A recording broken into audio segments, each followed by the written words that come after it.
going to come to that, if you allow me, because the military parade, as you've said, was also held in China, and I guess you were present there.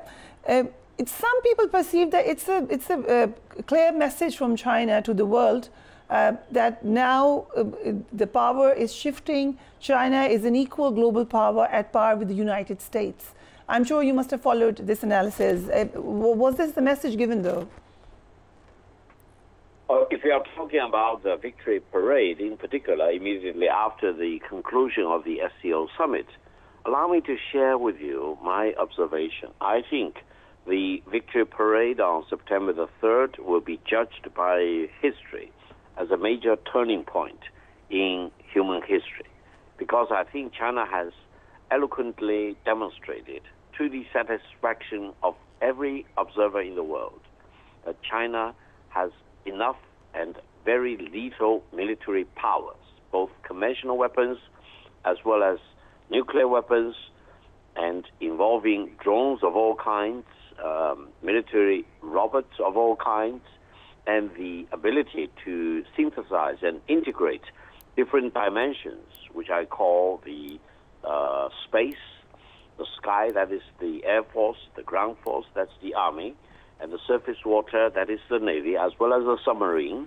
and aided and enabled by data technology, information technology, as well as AI. And I think China is right now really in the cutting edge. China leads the world rather than following any other country. That message is very clear. China now is very confident that there is no other country and no group of countries in the world which want to impose any war on China, nuclear or conventional. And China has the full confidence to defeat any enemy from abroad who wants to impose a war on China. Now, this is in addition to the spectacular economic achievements and transformation China has been making over the past 46 or 47 years already. By now, China is already the largest economy in the world by purchasing power parity. And even though in terms of the official exchange rate, the size of the Chinese economy is next to the United States, but President Trump has been demanding that Fed need to lower the federal rates, for example, by 2 percentage points or even 3 percentage points. The general expectation is that once the Fed starts to lower the rate, the exchange rate of the dollar versus other major currencies in the world, especially against the renminbi, will need to depreciate. That means if we really look at a more normalized exchange rate between renminbi versus the US dollar, the difference in terms of the size of the Chinese economy versus the US economy is actually narrowing very quickly. And I would say in a matter of 5 years or so, by using the official exchange rate, the Chinese economy will be larger than that of the United States. And if you listen to Elon Musk, he keeps saying that by the middle of this century, the size of the Chinese economy will be double the size of the US economy. I think we are heading in that direction, where if you look at the economic performance, China is definitely outpacing the United States in terms of manufacturing output, production of iron and steel, shipbuilding, you name it. China has a long list of about 300 major items. And now, in terms of the real military strength, in terms of the conventional weapons as well as nuclear weapons, China is next to none. China now possesses quite some very sophisticated weapons that the United States doesn't even have an inkling of an idea as to what these sophisticated weapons are all about. And I think it is time for the United States to come to the conclusion that they should never indulge in the fantasy that they may impose a war on China. Those days are gone forever, and the victory parade will be, in my best judgment, judged by history as a major turning point. Now, China is the most effective defender of peace for China itself, as well as defender for peace for mankind. Right. So obviously, as you said, it was a huge turning point event, and it was widely watched. And one very, very prominent personality watching was obviously President Donald Trump, who said that the United States helped China gain independence. So the Chinese president should have acknowledged America's help in his speech during the military parade. Is he right? He is wrong. First of all, what China celebrated on September the 3rd is the victory of the Chinese people's resistance against Japanese aggression, and also celebrated the victory of the world's anti-fascism war. Now, allow me to mention that the Chinese victory against Japanese aggression is a very important part of the world's anti-fascism war. Now, we know for sure in the United States they counted the Japanese surprise attack on Pearl Harbor in December 1941 as the beginning of their involvement in the Second World War. But for China, the starting point of our war of resistance against Japanese aggression started in 1931. For a total of 14 years, China never surrendered. China kept fighting again and again and again. And for 10 years, between 1931 to 1941, China was more or less fighting alone against the Japanese aggressors.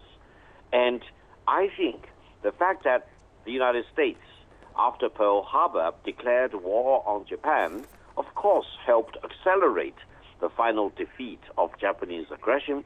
But allow me to mention, even if the United States did not declare war against Japan, China will continue to fight until the very last minute of driving every single Japanese soldier out of Japan. Why? Why? Because China concluded that Japan not only wanted to kill the Chinese people, they want to eliminate the Chinese culture, they want to destroy Chinese civilization. How can anyone in China tolerate that kind of prospect of having their civilization, having their culture being eliminated by the Japanese aggressors?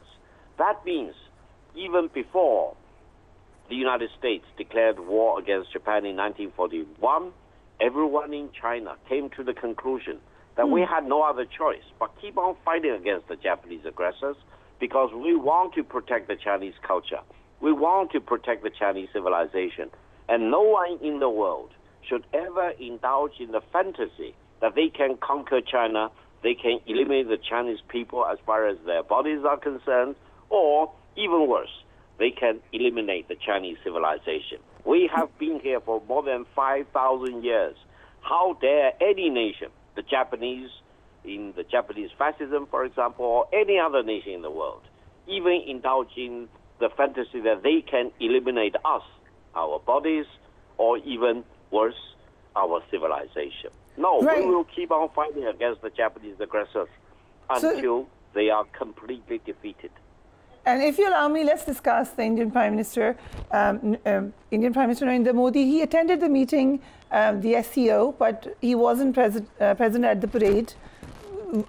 And also, connected with it, where does India, China stand at the moment, considering that there was a tension between US and India, but after the visuals at the SCO, there's suddenly a friendship statement by Donald Trump to India. Where does India fit in the whole scenario? Well, it is very good news that Prime Minister Modi visited China and attended the SCO summit in Tianjin after a long absence of 7 years, during which there was flaring up of more tensions along the China-Indian border. And despite of the efforts of both China and India to control the situation, the border problem has always been a real issue in China-Indian relations. Now, after President Trump really maximally imposed sanctions against India, manhandling India, and showing great disrespect for Indian people as a nation, and calling the Indian economy as a dead economy, of course, the Indians had all the reasons to be indignant against such manhandling by the United States of India, because the Indians want to be treated as an equal. So I think for a while, China and India found some common ground in coming up to coordinate their respective actions of resistance against the maximum bullying and pressure by the United States against both China on the one hand as well as India on the other hand.